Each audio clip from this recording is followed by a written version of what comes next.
ጥፋት እዛ ሀገር የጥፋት ሬሳ ሰው ሲሞት ሬሳ ሲሆን ሬሳውን በአስቸኳይ ወደ ሀገር የሚወጡት ክሱና የዛ የጅናዛ መብት እንዳይጠበቅ ለማድረግ ነው። ለምንድን ነው ሬሳ የሚሄደው ልጁ ተይዞ ፍርድ ሳይሰጠው? ይህንን ቪዲዮ ሼር ላይክ እያደረጋችሁ እስከ መጨረሻው ድረስ እንድታዳምጡኝ ስል ከወዲሁ ጠይቃለሁ። ምክንያቱም እዚህ ቪዲዮ ላይ ብዙ መረጃዎች የማካትትላችሁ ይሆናል። ሰላም አለይኩም ወራህመቱላሂ ወበረካቱ። እንዲሁም ክርስቲያን ወገኖቼ ሰላም ለእናንተ ብያለሁ። መግቢያ ላይ እንግዲህ አስደምጫችኋለሁ ማለት ነው። ሰው በሰው ላይ፣ ሰው በወንድሙ ላይ፣ ሰው በቤተሰቡ ላይ የከፋበት ዘመን ላይ ደርሰናል ማለት ነው። ሁላችንም እንደምናውቀው ቴዲ ወንድማችን ከትላንት በፊት ማረፉ ተሰምቷል ማለት ነው።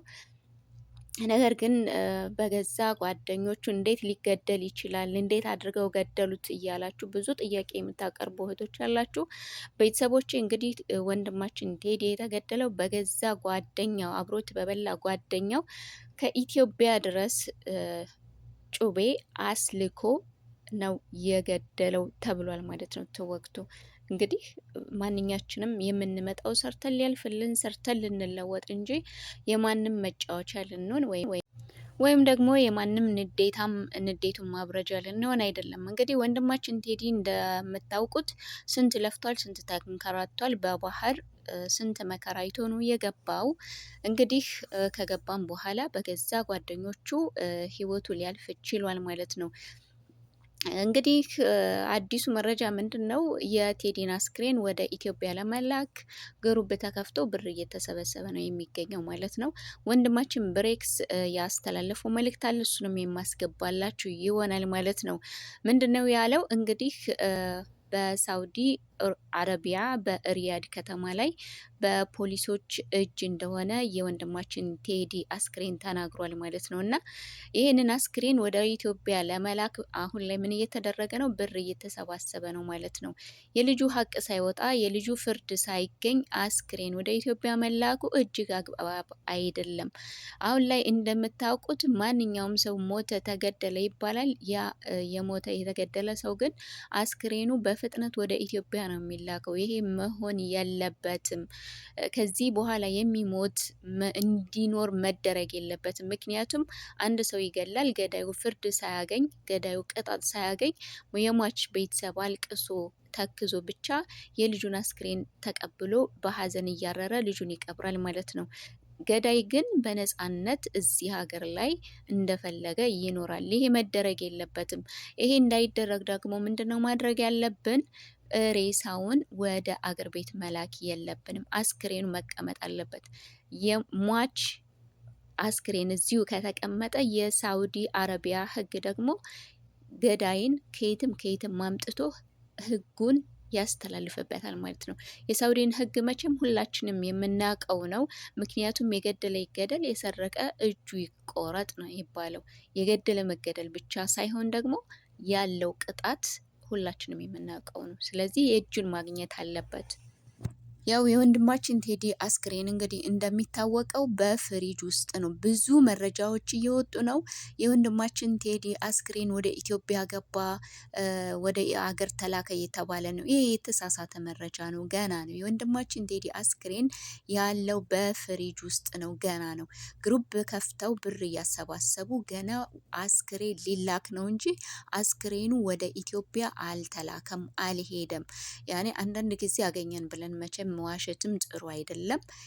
ግሩፕ የተከፈተው ለምንድን ነው? ለወንድማችን ቴዲ የአስክሬን መላኪያ ተብሎ ነው። ወንድማችን ቴዲ በሳውዲ አረቢያ ሕግ በሹርጣዎች እጅ ነው፣ ፖሊሶች እጅ ነው። አስክሬኑ ገና አልወጣም። አስክሬኑ እንግዲህ የሚወጣው ምርመራት ተደርጎለት ከተጨረሰ በኋላ ስንት ፕሮሰስ አለው፣ ፊርማ አለው። ፊርማው ከተጨረሰ በኋላ ፈርሞ የሚያወጣው ሰው ኢቃማ ያለው ሰው ኢቃማውን አስይዞ አውጥቶ ወደ ሀገር ይወስደዋል እንጂ ዝም ብሎ ስለሞተ ብቻ አንስቶ ወደ ኢትዮጵያ አይላክም አስክሬን። አንዳንድ ጊዜም መረጃ ባለው ነገር መረጃ ይዘን ብናወራ ጥሩ ነው። እንግዲህ ለቤተሰቡ መጽናናትን እንመኛለን። ቪዲዮውን እስከ መጨረሻ አዳምጡት። ባላችሁበት ሰላማችሁ ይብዛ።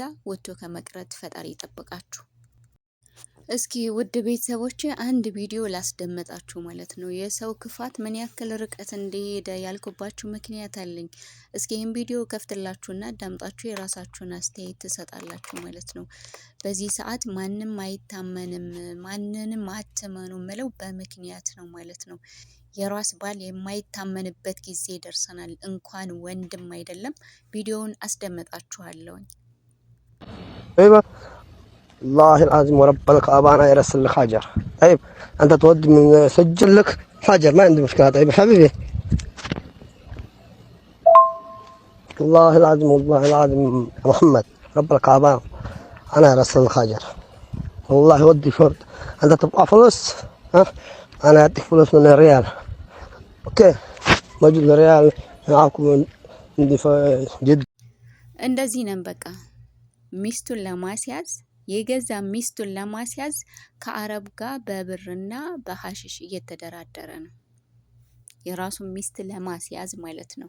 ሚስቱን ለማስያዝ በካዕባ የማለ እየተደራደረ ነው። አስቡት ታዲያ ባል ለሚስቱ ሚስት ለባሏ በማትተማመንበት ጊዜ እንዴት ሰው ጓደኛውን አይገልም ብለን ማመን ያቅተናል? በደንብ ነው የሚገለው። ይሄንን ልጅ ለመግደል እንግዲህ ከኢትዮጵያ ድረስ ጩቤ በማስገዛት በማስመጣት ነው ይሄንን ልጅ ነፍሱን ያወጣው ማለት ነው። አስቡት ከአረብ ጋር መደራደር፣ ቤቷ ሄዶ ሚሽዋር ነኝ ብሎ ቤቷ ወርዶ ቀጥ ብሎ ምንድነው ያለው? ወስደህ ስጂን ውስጥ ብቻ አስገባልኝ፣ እኔ የፈለግከውን ብርም ብትፈልግ እሰጥሃለሁ፣ እንዲሁም ደግሞ ሀጀር እሰጥሃለሁ።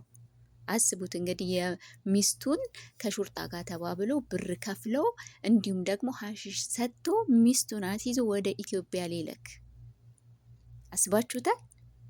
አሁን የዚህ ሚስት እንግዲህ የኔ ባል ጥሩ ባል ነው፣ የኔ ባል ጀግና ነው ያለች የምትኖር ሚስት ነች። ያልታደለች ሚስት ማለት ነው።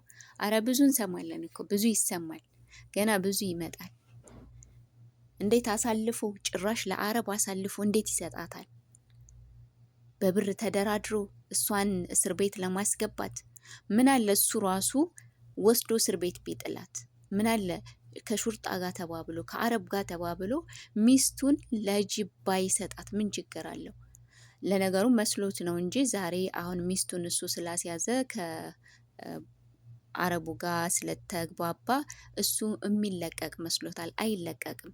ምክንያቱም እሱ ይህንን አይነት ነገር እንደሚሰራ ካወቁ ደግሞ እነሱ የራሳቸውን ጓደኛ ልከው ነው የሚያስለቀሙት ማለት ነው። አስቡት። እነዚህ በባህር የሚመጡ ሰዎች ምንም ማሰቢያ የላቸውም የምለው በምክንያት ነው። በባህር የሚመጡ ሰዎች ማሰቢያቸውን ሽጠው በልተዋል። ተገዳደሉ ቢባል በባህር የሚመጡ እርስ በርሳቸው ተያዙ ተጠቋቁሙ ቢባል በባህር የሚመጡ ከዛ ውጭ ያሉ ሰዎች ይህንን ተግባርና ይህን ድርጊት አይፈጽሙትም። እርግጠኛ ነኝ አይፈጽሙትም።